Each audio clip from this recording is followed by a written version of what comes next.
Programme میں ہمیں join کیا بہت ہی خاص مہمان پاکستان تحریک انصاف کے سیکرٹری جنرل جناب سلمان اکرم راجہ ایڈوکیٹ. بہت شکریہ سلمان راجہ صاحب.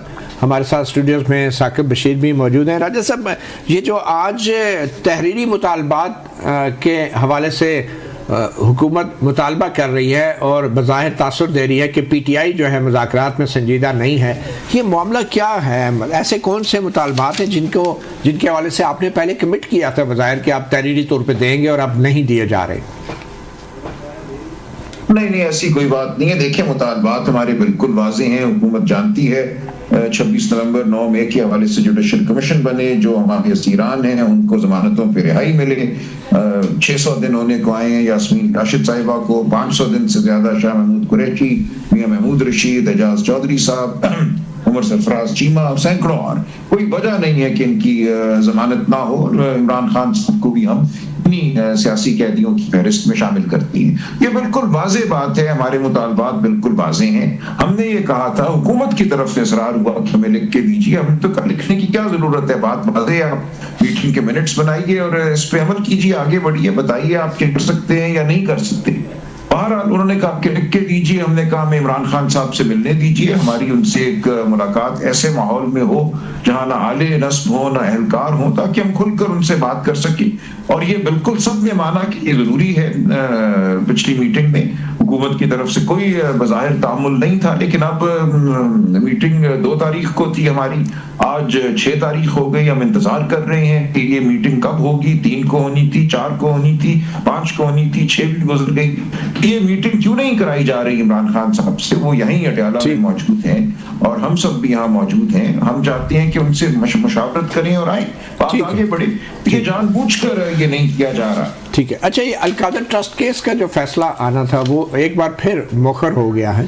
آپ کیا سمجھتے ہیں کہ کیا اس القادر ٹرسٹ کیس کے فیصلے کا کوئی مذاکرات سے بھی تعلق ہے یا پھر حکومت ایسا سوچتی ہے؟ دیکھیں، ہماری نظر میں کوئی تعلق نہیں ہے، لیکن اب ہمیں یہ لگ رہا ہے کہ حکومت کی طرف سے اور جو پشتناہ ہیں ان کی طرف سے کوشش ہے کہ یہ تاثر دیا جائے کہ کوئی ڈیل ہو رہی ہے، اور اس لیے یہ القادر ٹرسٹ کا جو فیصلہ ہے اس کو مؤخر کیا جا رہا ہے.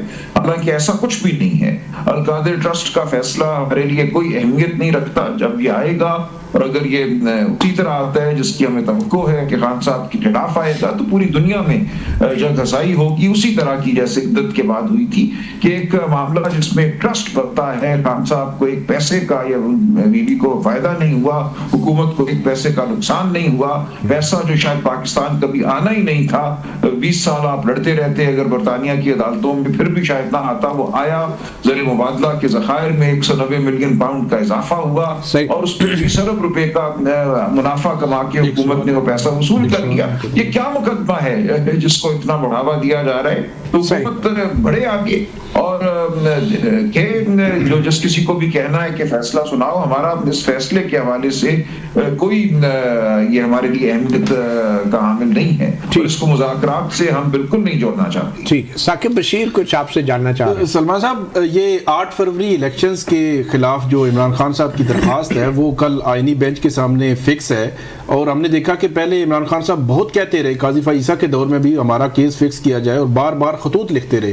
پچھلی سماعت پر آپ کے وکلا نہیں تھے، تو کل کیا پی ٹی آئی کے وکلا تیاری کے ساتھ پیش ہوں گے اور پورا کیس پیش کریں گے، یا کل بھی تاریخ لی جائے گی؟ نہیں، ہم تو تاریخ نہیں لیں گے. دیکھیں، یہ غالباً وہ مقدمہ ہے جو حامد خان صاحب نے دائر کیا ہوا تھا، اور اس میں تقاضا یہی تھا کہ 8 فروری کا جو الیکشن ہوا ہے اس کے حوالے سے ایک کمیشن بنایا جائے، جیسا کہ 2013 کے الیکشن کے حوالے سے ایک کمیشن بنا تھا. ناصر الملک صاحب نے اس کی سربراہی کی تھی جو اس وقت چیف جسٹس تھے. اگر ایسا کمیشن بنتا ہے تو ہم سمجھتے ہیں بالکل دودھ کا دودھ پانی کا پانی ہو جائے گا. آپ کو نظر آئے گا کہ کس طریقے سے الیکشن جتوائے گئے ہیں. میرا حلقہ لے لیں، 436 پولنگ اسٹیشن تھے، ہر پولنگ اسٹیشن میں نے جیتا، لیکن جب اگلے دن رزلٹ آیا تو پتا چلا کہ 170 پولنگ اسٹیشن ایسے ہیں جہاں قومی اسمبلی کا جو ٹرن آؤٹ ہے، جو تناسب ہے ووٹ کا، وہ 90% سے اوپر چلا گیا، جبکہ انہی پولنگ اسٹیشنز پہ